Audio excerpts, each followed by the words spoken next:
Hi there, I'm Rebecca and a really warm welcome back to my channel, PumpkinBecki. In this video we are going to go against the bonsai fashion.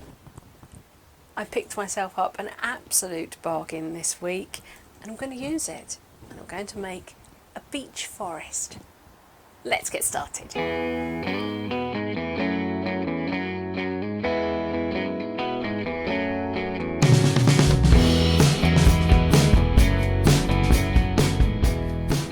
I saw these just before Christmas, I think, at B&Q, a DIY store here in the UK. They have a fairly decent garden section, and first prize to you, B&Q, you are the first garden centre I have seen growing all their plants in peat-free compost. Now, correct me if I'm wrong, because I haven't been to an awful lot of garden centres in the last sort of month or so since the bedding plants have started coming in, but B&Q, I went to you in the week, I even Instagrammed about it. Actual bedding plants growing in peat-free compost. Thank you. Yes, good for you. Now, as I say, I saw these back in, it must have been just before Christmas, and I thought, £10 for what is essentially a clump of bare root beech trees which have just been shoved into an enormous pot. I mean, they are a forest. If you went and bought starter trees to do a forest, this is exactly the sort of trees you would get. Very young, straight. There's a variety of thicknesses here, we'll get into that in a minute. But £10, I'm going to get into so much trouble if I come back with more bonsai trees, or trees for bonsai. I am seriously running out of space.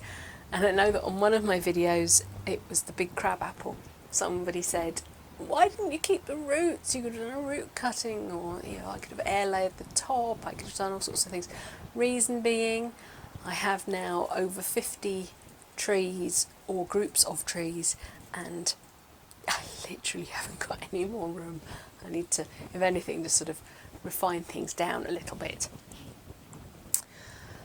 So I walked away. At £10, I walked away, and then I was there in the week and I saw that they were reduced to £5, and I thought, nobody can argue with £5. What have I got? 1, 2, 3, 4, 5. It is actually 5. So that's £1 a tree.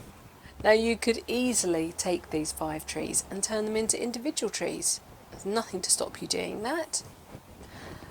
But I recently heard or read or saw somebody saying, I can't think if it was a bonsai professional or just somebody enjoying the hobby, and they said that forest plantings had fallen out of fashion. And I thought, well, not with me they haven't. And actually, it was forest plantings that first got me really interested in bonsai. I went to a very well-known UK bonsai practitioner and walked into his garden, and the first thing my father and I saw was a stunning forest. I can't remember what it was probably maples, and we both stood there speechless, and I thought, I'm in. I'm in. I presume they'd been reduced because they'd been there too long, and beech do this. They hang on to their leaves and they look half dead, and then suddenly the little cigars start to burst, and then they will lose their retained leaves. It's just what they do. If you look at a beech hedge, you'll see that. So, someone like B&Q are not going to want to have half-dead looking things on their shelves. So, yeah, they're reducing them right now. Right, let's get it unpotted. It has actually got a sticker on the side that says, this plant has been field grown and potted freshly prior to delivery. please note there may be some loose soil around the roots.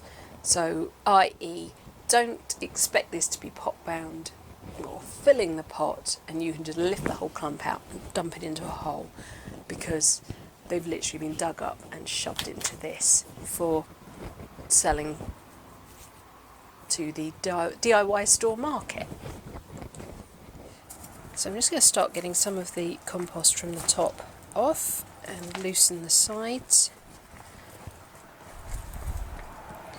If these were planted as sort of bare root plants into this compost, I'm not expecting there to have been any root growth really since they were planted, because we've only just come into that growing season. And these are a little way behind my beech trees, my bonsai beech trees, and that's probably because they've been out in the uncovered area of B&Q, whereas mine have been protected in the unheated greenhouse. So they've been experiencing that cold. But that's great, because that means that it's not too late to actually do this work, because the buds have not really started opening yet. There's a couple at the top that have, but right now we're okay. All the compost at the sides is loose, and we've just literally got these bare root. Wow, they really are bare root. In fact, they are just whips. Fun. Okay. Well, there you go. So they've almost planted them like willow canes, just shoved them in the ground. Okay. Okay, so we've got a mixture of sort of main roots and feeder roots on all of them. They all look okay. We've got some pale growing tips on most of them. So I'm going to be planting them into this washing up bowl. It's quite a good way of doing it. It gives me a good depth, which is great considering what I've got there. I wasn't quite expecting sticks, but this is going to give me a decent height of soil and allow what roots I have got to be covered. I've drilled 4 holes in the bottom. Do that carefully. Have something behind it, whichever way you do it, rather than the top or the bottom, because this plastic will crack. And this isn't the best planting pot for training. I've got a large box, not a box, what are you? You're a yew. A large yew that I dug up from my father's garden before he moved out, and that is in one of these. And I've noticed that after this winter we've started to get a bit of cracking along this edge, but I don't move it, so it doesn't matter. But it will give us lots of volume of compost for these very sparse root systems to start to get away into. In the bottom I have laid a sheet of drainage mesh, and I have held it in place with 2 sections of twisted wire. I could have gone for 4 bits, but because the bottom has lots of weird shaping, it actually wasn't sitting very nicely, and it was allowing a lot to escape, so it's actually better this way. My friends at eCoco have started doing bonsai soils as well, and they've got some akadama and pumice and lava in stock. Now they sent me some of their coarser grades, which initially I thought, well, I only grow very small trees really, so I'm not sure how much use they're going to be, but they are going to be perfect here as sort of a drainage layer, aeration layer really, more of an aeration layer in the bottom of this huge pot. So I am just going to pop those in.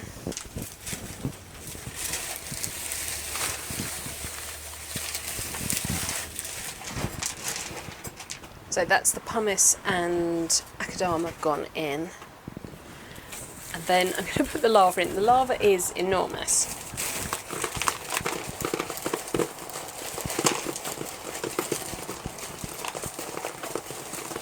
what I can do is actually filch back some of the huger pieces for use with something else. Because actually I think as almost a penjing or even a fairy garden type landscaping material, they're rather beautiful.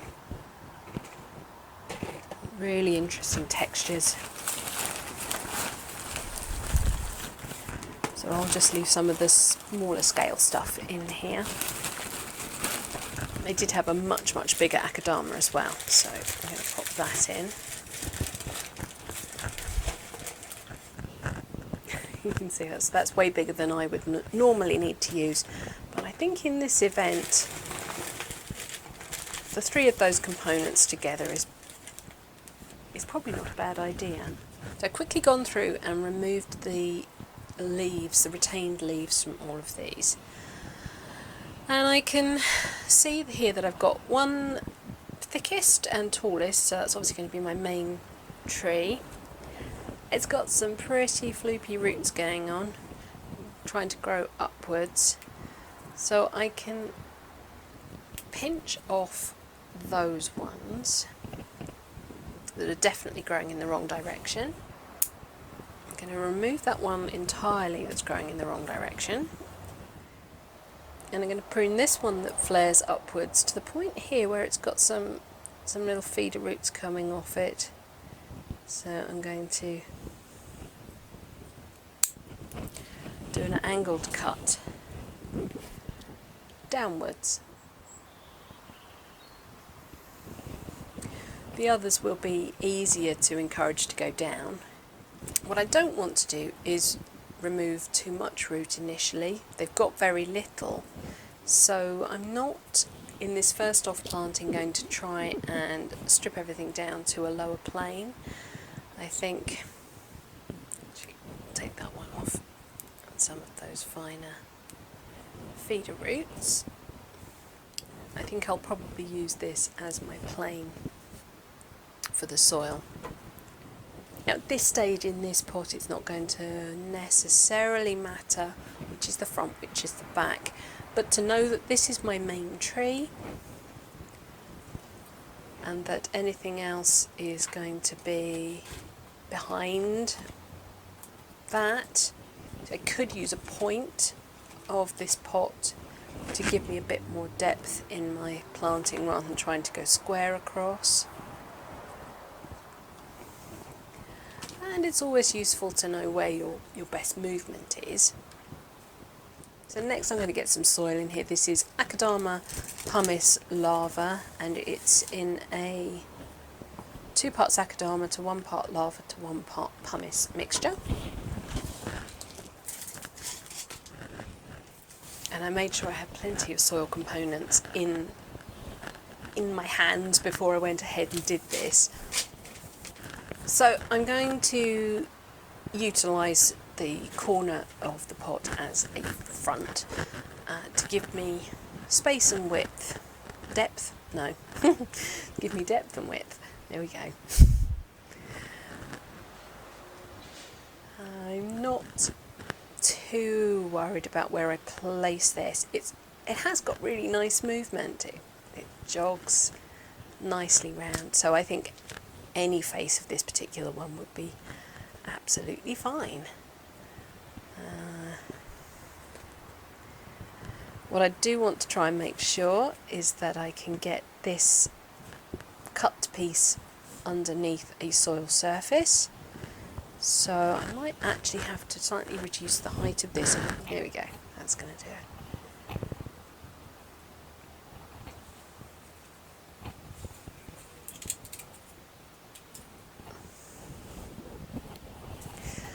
And I am just taking a little tiny bit off the roots to encourage branching and stop them instantly hitting the side of the pot and trying to go around in circles on themselves. These have all got really nice wiggle on them actually.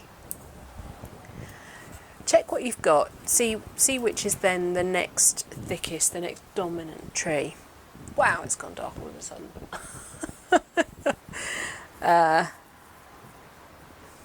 It's going to be either of those. It's probably that one actually. So I am going to take off any tiny roots that are up what could be the trunk.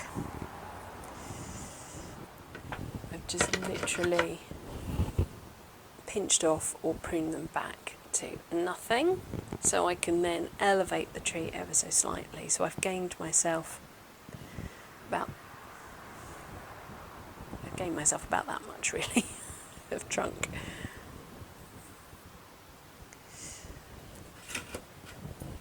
I'm going to quickly clip the tips.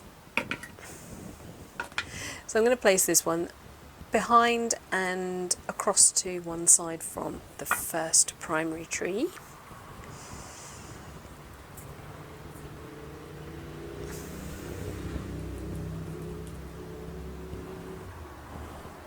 Again, it's got nice movement.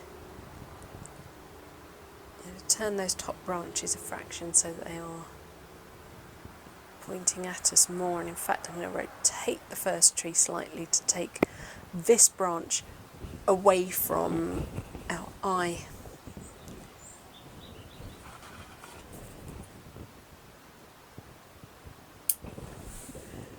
This will be my third tree. It's not my next thickest, but it is my next tallest. Again, lots of lovely wiggle. And I'm going to set this now slightly behind the plane of the second tree and off to the other side.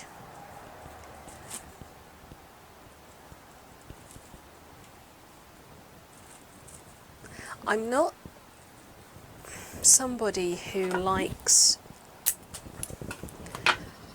the kinds of forests where they almost look like a flame-shaped planting. So they're made to lean really way far out like that. They don't do it for me. I like something that's a little bit more upright and structured. But hopefully, you're not going to stand up again now, are you? Hopefully you'll be able to see that the general curve of the canopy is going to sort of move outwards. My next tree has lots of crazy stuff going on up here. I do want to reduce that down a bit. There's actually quite a lot of root on this particular one.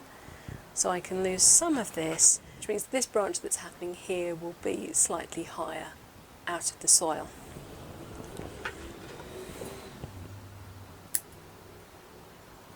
So this fourth tree I'm going to bring in slightly to the centre.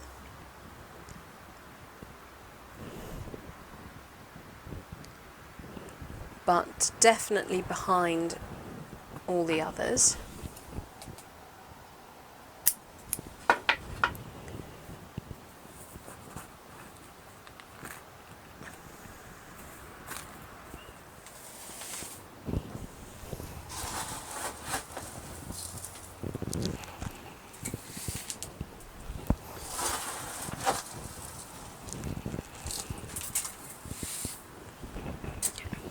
Get some additional soil in. It's very difficult not to try and make these regular, because that's what our human eye wants to do. It wants to regiment the picture, but it's very important for a forest planting that it is not regimented.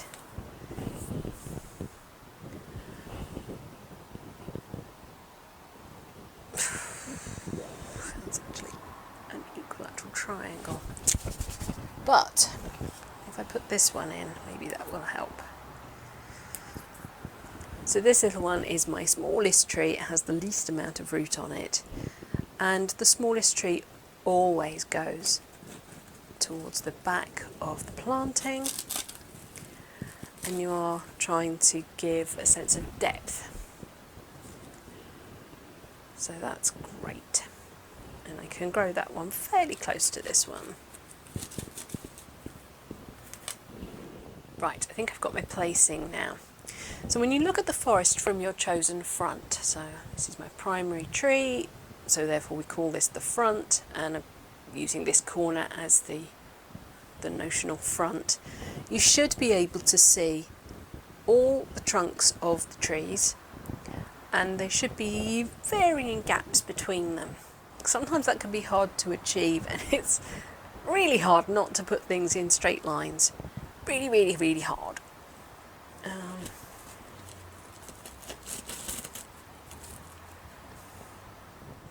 And your human eye wants to organise everything. It wants everything to be in an ordered, symmetrical pattern. So even though I am trying really hard not to put these on the same plane, they will keep ending up there or thereabouts. Okay, I think we're there. It's really hard. If you start fiddling for too long, you find that you've put everything in exactly the same space. Oh, man. Okay, that's got a distance. See, those three are actually evenly spaced from each other, but when you look from the front, they look good. So I need to stop fiddling. See, my heart wants that one to be more connected. Maybe you need to be more connected to these guys.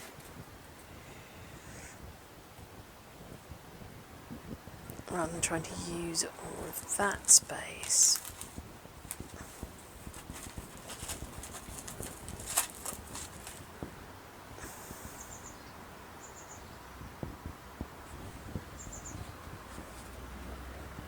Yeah, there we go.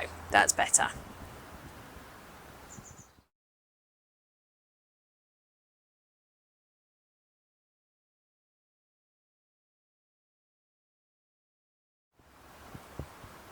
Yeah, I'm going to stick with that. I'm going to stick with that. And the idea is that once you've got your forest planted and the roots have grown in, they will create a kind of mat, and you can just sort of, when you come to unpot them next, you can just sort of lift the whole mat up and place it into your next pot.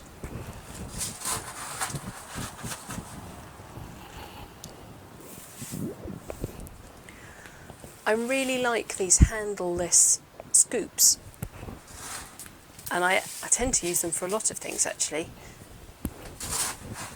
because it means you can get right in. You don't have a handle that's impeding you. The number of times I've put a trowel or something into a tub of compost, hit the back of the handle, and just instantly lost the whole scoopful back into the bag.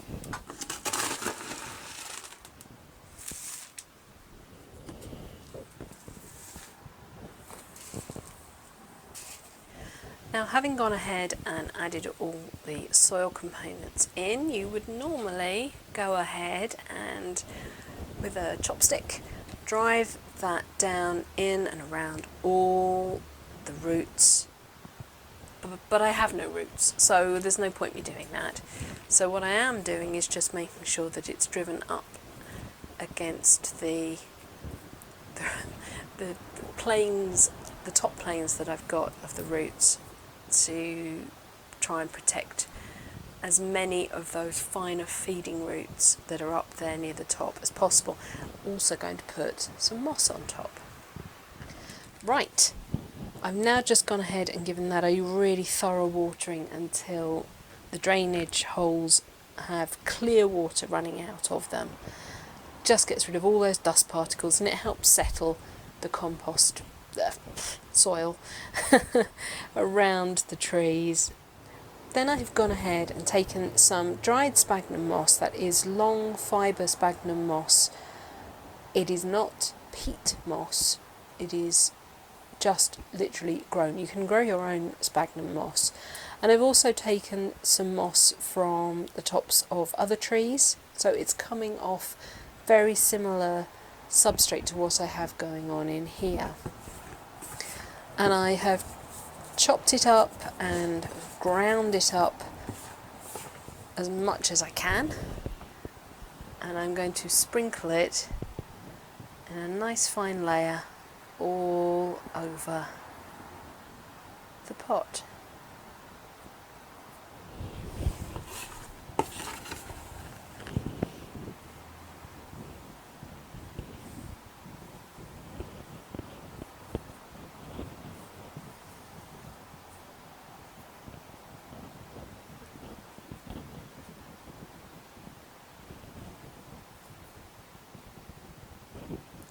and this will help to stabilise the soil surface very quickly actually.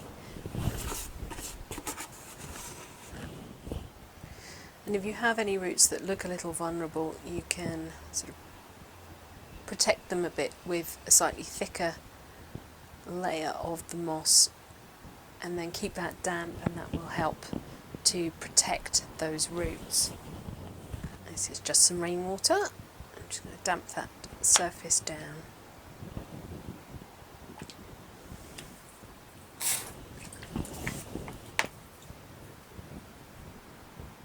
I'm pretty happy with the height of them as a group right now, so I've just taken out the tops.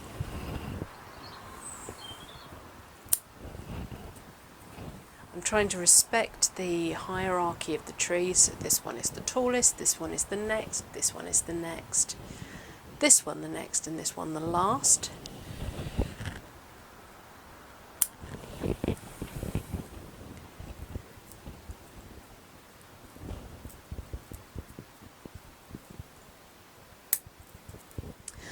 I'm not 100% sure about the direction that this one is taking, but these can of course be wired, so that's something I can look at doing. I like the movement lower in the trunk, but not necessarily the fact that it's now coming back in towards the group. Beech can get scarred quite easily, so I don't want to leave this on for very long, but I will pop some wire on.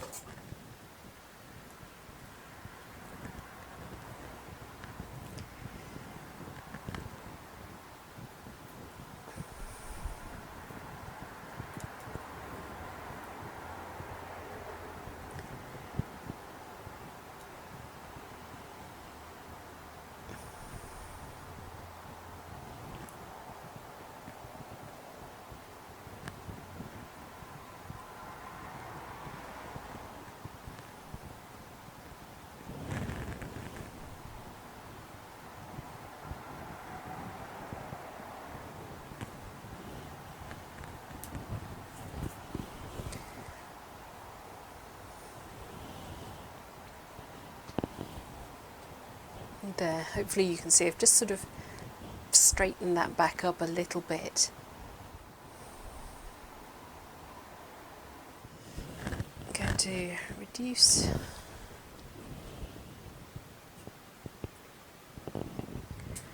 this one. I'm leaving little stumps just above each piece that I cut, just in case it dies back. That gives it some room.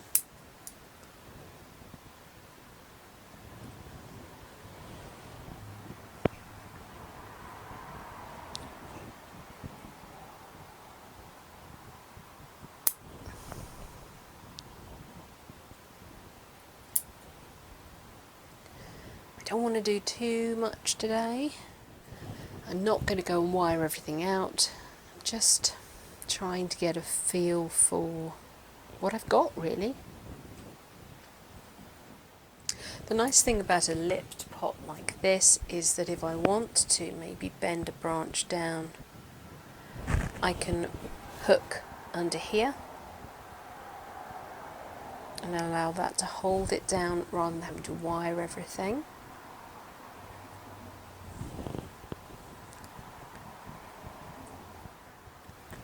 By taking the growing tips off, we are removing the auxin, which is the hormone that suppresses growth, and it should encourage more dormant buds to now grow on. So I now have a £5 beech forest.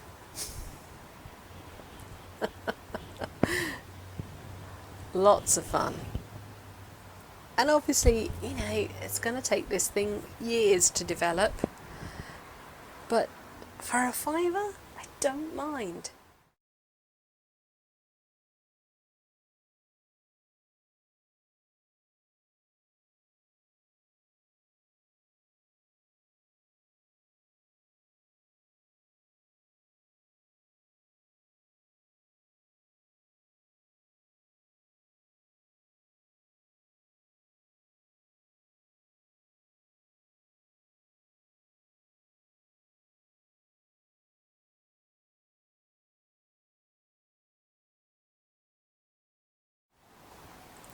Right, well, that's it for this week's video. Thank you so much for watching. Please remember to rate, share and subscribe to me here on YouTube. And until next time, bye.